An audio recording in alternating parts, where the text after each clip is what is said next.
আসসালামু আলাইকুম, সবাইকে স্বাগতম। প্রিয় শিক্ষার্থী বন্ধুরা, আজকে আমি এই যে আইসিটি বিষয়ের বিশেষ করে তৃতীয় অধ্যায় লজিক গেট সম্পর্কিত ডিজিটাল ডিভাইস অংশের এই ময়মনসিংহ বোর্ড 2025 সালে যে প্রশ্নটি এসেছিল সৃজনশীল প্রশ্ন, এই প্রশ্নটির সঠিক সমাধানের চেষ্টা করব। কিছু শিক্ষার্থী আমাকে এই ক্লাসটি নেয়ার জন্য বিশেষভাবে অনুরোধ করেছে, সেজন্য আজকে এই ক্লাসে আসা। তো আলোচনার জন্য তোমাদের সাথে আছি আমি মোহাম্মদ সিরাজুল ইসলাম। চলো শুরু করা যাক। প্রথমে প্রশ্নটা দেখে নিই, প্রশ্ন কি বলা আছে। এই যে এখানে এক লাইনের একটি উদ্দীপক দেওয়া আছে, দারুণ একটি উদ্দীপক, একটি সমীকরণ দেওয়া আছে, লজিক ফাংশন দেওয়া আছে। এই লজিক ফাংশনের আলোকে আমাদের গ এবং ঘ নং প্রশ্নের উত্তর দিতে হবে। ক এবং খ এই দুটোতে উদ্দীপক ছড়াই দেওয়া যায়, তাই না? ক নম্বরে বলছে বুলিয়ান পূরক কি। তো বুলিয়ান পূরক হচ্ছে মূলত, পূরক বলতে বিপরীত কাজ সম্পন্ন করলে নট এর কাজ সম্পন্ন করে।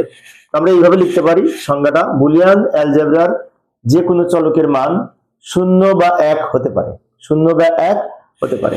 এখন অনেক সময় দেখা যায় 0 এবং 1 একটি অপরটিকে বুলিয়ানের পূরক বলা হয়। বুলিয়ান চলকের মান মাত্র দুইটা, 0 এবং 1। অনেক সময় আমরা 0 পরিবর্তে 1 লিখি, আবার 1 পরিবর্তে 0 লিখি। তাই বলা হয়েছে 0 এবং 1 একটি অপরটির পূরক, একটার পরিবর্তে আরেকটা লেখা যায় নট অপারেশন ব্যবহার করে। এটুকু লিখলেই হবে ক নম্বরের জন্য। 0 এবং 1 বুলিয়ান অ্যালজেব্রার একটি অপরটির পূরক। আবার উদ্দীপকে ফিরে এলাম। উদ্দীপকের খ নম্বরে বলেছে 2 থেকে 4 লাইন ডিকোডার ব্যাখ্যা করো। তো ডিকোডার হচ্ছে কম্পিউটারের বোধগম্য ভাষাকে মানুষের বোধগম্য ভাষায় রূপান্তর করে। কম্পিউটারের বোধগম্য ভাষাকে মানুষের বোধগম্য ভাষায় রূপান্তর করে। তো 2 লাইন টু 4 লাইন ডিকোডারের ক্ষেত্রে 2টি ইনপুট থাকে, 4টি আউটপুট থাকে। যেমন এই যে আমি এখানে দেখাচ্ছি, নিম্নে এই 2 লাইন টু 4 লাইন ডিকোডারের ব্লক চিত্র দেখানো হলো। এই যে লক্ষ্য করি, এই 2টি ইনপুট আর 4টা আউটপুট, 2টি ইনপুট 4টা আউটপুট। এটা হচ্ছে 2 লাইন টু 4 লাইন ডিকোডারের ব্লক চিত্র। 2 লাইন টু 4 লাইন ডিকোডারের ক্ষেত্রে আমাদের এইভাবে ইনপুট এ বি আর এই 4টা আউটপুট D0 থেকে D3 পর্যন্ত নিতে পারি। যেমন এখানে আমরা 0, এই যে 0 থেকে 3 এর বাইনারি মান লিখবো, 0 0 1 1 0 1 0 1। ভালো করে লক্ষ্য করি, এর নিচে লিখলাম 0 0 1 1, এখানে 0 1 0 1। যেভাবে আমরা বিন্যাস করি, এখানে 0 থেকে 3 এর বাইনারি মান। আর এইখানে যখন সাজাবো, এখানে 1, বাকিগুলো 0। ভালো করে লক্ষ্য করি, এখানে 1, বাকিগুলো সব 0। আবার 0, এখানে 1, বাকিগুলো 0। এইখানে 1।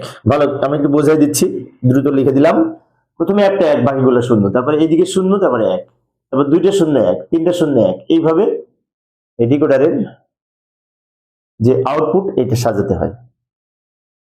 1, বাকিগুলো 0, তারপরে একটা 0 দিয়ে 1, তারপর 2টা 0 দিয়ে 1, 3টা 0 1। এবার কোনাকুনি হবে 1 প্রত্যেকটা ডিকোডারের। এটা হচ্ছে সত্যক সারণী। এবার এই সত্যক সারণী থেকে আমরা লজিক ফাংশন বের করব। প্রথমে D0 সমান, এখানে একটা 1 আছে, তো এদিকে চলে আসি। এ নিচে 0, তো তাহলে A নট B হবে, A নট B। আমি লিখে নিই সব, এটার মান A নট B হবে। A নট কেন হলো? এর নিচে 0, সেই জন্য। একটা 1 ছিল, লিখলাম। এবার D1 এর মান, এই যে D1 এর নিচে এখানে একটা 1 আছে, এদিকে চলে আসি। এখানেও এই সত্যক সারণী থেকে আমরা লজিক ফাংশন অঙ্কন করব। D0 D1 D2 D3, D0 D1 D2 D3, 4টা আউটপুটে 4টা আমরা এখানে ফাংশন তৈরি করব। যেমন D0 নিচে এখানে একটা 1 আছে, এদিকে চলে আসি, 2টাই 0। 2টা 0 মানে কি? A নট B নট হবে। এরপর D1 এর নিচে এখানে একটা 1 আছে, এদিকে চলে আসি, A নট B হবে। এর নিচে 0 আছে, A নট B হবে। D2 এখানে একটা 1 আছে, এদিকে চলে আসি, এখানে 1 0, তার মানে কি B এর নিচে 0, তাহলে A B নট হবে, A B নট হবে। এবার D3 এখানে একটা 1, বাকি এইদিকে চলে আসি, 2টা 1, তাই 2টা এই 100 এদিকে চলে আসি, 2টা 1 না, তাই AB হবে, নট হবে না। এই হচ্ছে লজিক ফাংশন। এখান থেকে আমরা লজিক গেট অঙ্কন করব এইগুলো ব্যবহার করে। যাই, ওই সূত্রগুলো আমি এখানে নিয়ে এসে রাখলাম। এ একটা ইনপুট, এ থেকে নট যুক্ত করে নিব। বি একটা ইনপুট, বির সাথে বি নট যুক্ত করে নিব। তাহলে এটা বলতে পারি, এখানে বি নট লিখলাম, A not B B naught. এবার প্রথমে এ নট বি নট গুণ হবে, এটা এ নট, এটা বি নট। এ নট আর বি নট দুটো গুণ করব, গুণ করার জন্য অ্যান্ড গেট। এই যে লাইনটা বের হলো, A not B not, A not D zero লিখতে পারি বা এ নট বি নট লিখতে পারি। এরপর এটা A not be, A not হচ্ছে এইটা, বি হচ্ছে এইটা, এই দুটো গুণ করবো, গুণ এটা ডি ওয়ান। এবার এখানে এ বি, বি নট হচ্ছে এটা, এই দুটো ঠিক করবো, এটা ডি টু, ডি থ্রিতে আবার বলছে দুইটা এ বি, এটা এ এটা বি, এ আর বি দুটো মিলে গুণ হচ্ছে। এইভাবে আমরা এই সার্কিট অঙ্কন করতে পারি। 2 মার্কসের জন্য প্রশ্নটা একটু বড় হয়ে গেছে, তাই না? আবার আমরা উদ্দীপকে ফিরে যাব। উদ্দীপকের গণনে বলেছে উদ্দীপকের প্রদত্ত লজিক্স ফাংশনটি সত্যক সারণী অঙ্কন করো। অর্থাৎ এইটার আলোকে আমাদের সত্যক সারণী, যার ইংরেজি হচ্ছে ট্রুথ টেবিল, অঙ্কন করতে হবে। ট্রুথ টেবিল অঙ্কন করার সময় আমরা একটু যাই, সব অঙ্কন করে দিলাম, উপরে প্রশ্নটা লিখে রাখলাম, উত্তর গ। এখানে এ বি সি ইনপুট আছে, এ বি সি ইনপুট আছে, এ নট আছে, বি নট আছে, এ নট আছে, বি নট আছে, সি নট কিন্তু নাই, সি নট নাই, তাই সি নট আঁকবো না। এই যে এ নট আর বি নট আছে। এবার এইটা লিখবো এখানে, এটা লিখবো এখানে, এটা লিখবো এখানে, সবগুলো যোগ করে এখানে লিখবো, অনেক সহজ কিন্তু। তো আমরা দ্রুত লিখে দিলাম সময় সেভ করার জন্য, দ্রুত লিখে দিলাম সময় সেভ করার জন্য। ভালো করে লক্ষ্য করি এটা কিভাবে সাজাইলাম। এক্স এর যে টোটাল মান ওটা শেষে লিখবো, এটাকে ভাগ ভাগ করে এদিকে লিখবো। প্রথমে এবিসি লিখবো, তারপরে এ নট বি নট লিখবো, তারপরে এ নট বি সি গুণ করে এখানে লিখবো, এ বি নট সি গুণ করে এখানে লিখবো, এ বি গুণ করে এখানে লিখবো, আর এই তিনটা যোগ করে শেষে লিখবো যেটি এক্স এর মান হবে। যাই সমাধানের চেষ্টা করি। এবার এখানে আমরা 0 থেকে 7 পর্যন্ত 8টি সংখ্যার বাইনারি মান লিখবো। এখানে 8টা বিন্যাস হবে, তো 0 থেকে 7 পর্যন্ত 8টা সংখ্যা, তাই 0 থেকে 7 পর্যন্ত 8টা বিন্যাস লিখবো। যেমন এখান থেকে 0 বাইনারি মান থেকে শুরু করবো। 0 বাইনারি মান 0, 1 এর বাইনারি 1, 2 এর বাইনারি 1 0 মানে 10, 3 এর বাইনারি 1 1, 4 এর বাইনারি 100, 5 এর বাইনারি 101, 6 এর বাইনারি 110, 7 এর বাইনারি 111, আর এগুলা 0 দ্বারা পূর্ণ করে দিব, 0 দ্বারা পূর্ণ করে দিব। এটা যে 0 থেকে 7 এর বাইনারি মান আমরা সাজিয়ে লিখেছি 8টা বিন্যাস। এখন অনেক শিক্ষার্থী এই প্রশ্নটা 0 থেকে 7 এর বাইনারি না বুঝে এই অনেক সময় আবার অন্যভাবে মনে রাখে। সমস্যা নেই, 0 থেকে 7 এর বাইনারি যদি কারো মনে না থাকে একটু অন্য টেকনিক অবলম্বন করে মনে রাখা যায়। যেমন এদিক থেকে যদি এদিকে আমরা কম্পিউটার রেজিস্টার অনুযায়ী সাজাই, 1 1 এর দ্বিগুণ 2, 2 এর দ্বিগুণ 4, এইভাবে। 1 মানে কি একটা 0 একটা 0 একটা 1 একটা 0 একটা 1, এইভাবে সাজাবো। 1 এর দ্বিগুণ 2, 2টা 0 2টা 1, 2টা 0 2টা 1, এইভাবে সাজাবো। 2 এর দ্বিগুণ 4, 4টা 0 4টা 1, অর্থাৎ 4টা 0 4টা 1, 2টা 0 2টা 1, একটা 0 একটা 1, এইভাবেও কিন্তু আমরা সাজাতে পারি। এটা আমরা মনে রাখার চেষ্টা করব। এখন এ নট মানে কি, এ এর বিপরীত হবে, 0 পরিবর্তে 1 হবে, 0 পরিবর্তে 1 হবে, 0 পরিবর্তে 1 হবে, 0 পরিবর্তে 1 হবে, 1 এর পরিবর্তে 0 হবে, 1 এর পরিবর্তে 0 হবে, 1 এর পরিবর্তে 0 হবে, 1 এর পরিবর্তে 0 হবে। এবার বি নট মানে কি, বি এর বিপরীত হবে, 0 এর পরিবর্তে 1, 0 এর পরিবর্তে 1, 1 এর পরিবর্তে 0, 1 এর পরিবর্তে 0, 0 এর পরিবর্তে 1, 0 এর পরিবর্তে 1, 1 এর পরিবর্তে 0, 1 এর পরিবর্তে 0। এবার এ নট বিসি মানে কি, এ নট আর বিসি এই কটা গুণ করে আমরা এখানে লিখবো। এ নট বিসি মানে কি, এই তিনটা গুণ করে এখানে লিখবো। 0 0 1 গুণ করে 0, 0 1 1 গুণ করে 0, 1 0 1 গুণ করে 0, 1 1 1 গুণ করে 1, 0 0 0 গুণ করে 0, 0 0 1 গুণ করে 1 0, 0 আছে 0, 0 আছে 0। ভালো করে লক্ষ্য করি, এই তিনটা গুণ করেছি, বি সি আর এ নট। এখন তিনটার মধ্যে একটা 0 হলে ফলাফল 0 হবে। এখানে 3টা 1 ছিল, তাই গুণ করে 1 হয়েছে। এবার এইখানে এ বি নট সি হচ্ছে এই লাইন, বি নট হচ্ছে এই লাইন, সি হচ্ছে এই লাইন, অর্থাৎ এইটা এইটা আর এইটা গুণ করব। শিক্ষার্থীদের একটা কথা বলে রাখি, একটা পরামর্শ, সেটা হচ্ছে অনেক সময় আমি একজন সরকারি কলেজের শিক্ষক, যখন ক্লাসে আলোচনা করি তখন দেখেছি শিক্ষার্থীরা না একটার সাথে একটা মিলাই ফেলে গুণ করার সময়। সেজন্য যেমন আমরা এখন গুণ করব এ বি নট আর সি, তো এ হচ্ছে এইখানে, বি নট আছে এইখানে, সি আবার আছে এইখানে, তাই না? তাহলে এই তিনটা জিনিস খুঁজে খুঁজে এইগুলোর উপরে আমরা পেন্সিল দিয়ে টিক চিহ্ন দিব। যেমন এর উপরে টিক চিহ্ন দিব, বি এর উপরে টিক চিহ্ন, বি নট এর উপরে টিক চিহ্ন দিব, আর সি এর উপরে টিক চিহ্ন দিব। যে তিনটা টিক চিহ্ন দিব ওই তিনটা গুণ করে এখানে লেখা হলে পেন্সিলের দাগ পরে মুছে দিব, তাহলে আমাদের বুঝতে সুবিধা হবে, তাহলে একটার সাথে একটা মিশে যেতে পারে। যাই হোক, লক্ষ্য করি 0 0 1 গুণ করে 0, এখানে সব শূন্য আছে, এর মান, তো এর মান যেহেতু শূন্য আছে, শূন্য দিয়ে যাই গুণ করি না কেন ফলাফল সব শূন্য হবে। আবার বলছি, এর মান যেহেতু শূন্য আছে, এর মান যেহেতু শূন্য, শূন্য দিয়ে যাই গুণ করি ফলাফল শূন্য হবে। যেমন 0 0 1 গুণ করে 0, 0 1 1 গুণ করে 0, 0 0 0 গুণ করে 0, তাই না? এবার এইখানে আসি, এখানে আবার এর মান 1, বি এর মান, সি এর মান 0, শূন্য আছে মানে কি গুণ করে 0 হবে। এখানে এ এর মানে 1, সি এর মানে 1, বি নট এর মানে 1, এইখানে কিন্তু 1 হবে। এ এর মানে 1, সি এর মানে 1, বি নট এর মানে 1, এইটা 1 হবে। এখানে 0 আছে, সি এর মান 0 হবে, এখানে আবার বি নট এর মান 0 আছে, তাই 0 হবে। এটা কিন্তু গুণ করার সময় একটু খেয়াল রাখতে হবে ভালো করে।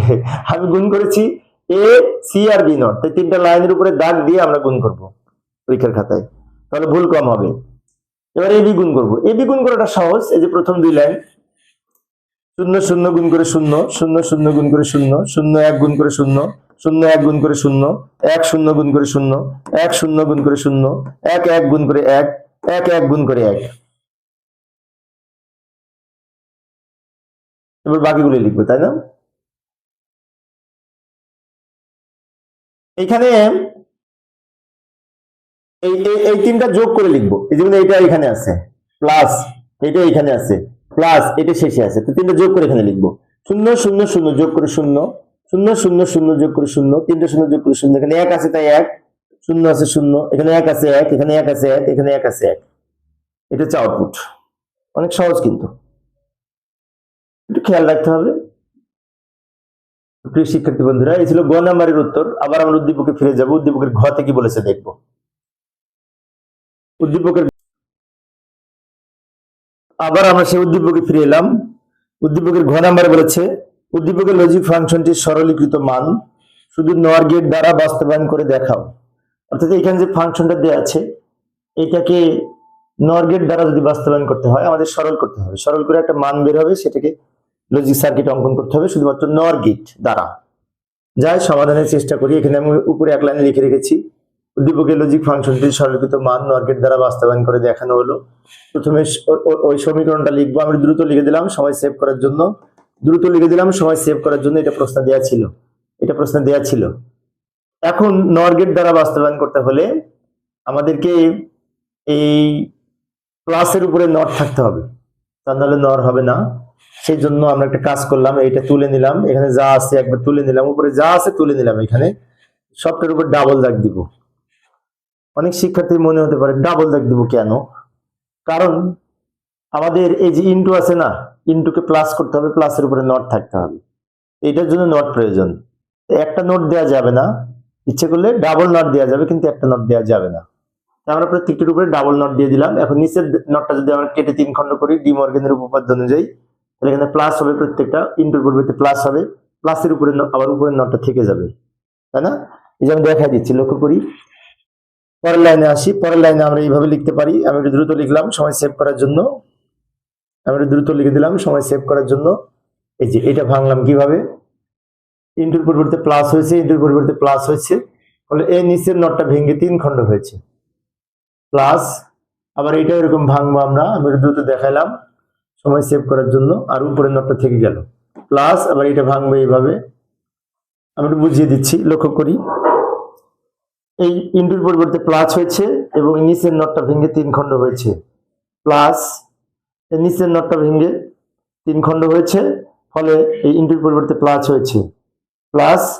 এই নিচের নটটা ভেঙে 2 খণ্ড হয়েছে, ইনটুর পরিবর্তে প্লাস হয়েছে, আর উপরের নটটা থেকে গেছে। পরের লাইনে আমরা কি করবো, ডাবল নট গুলো তুলে দিব,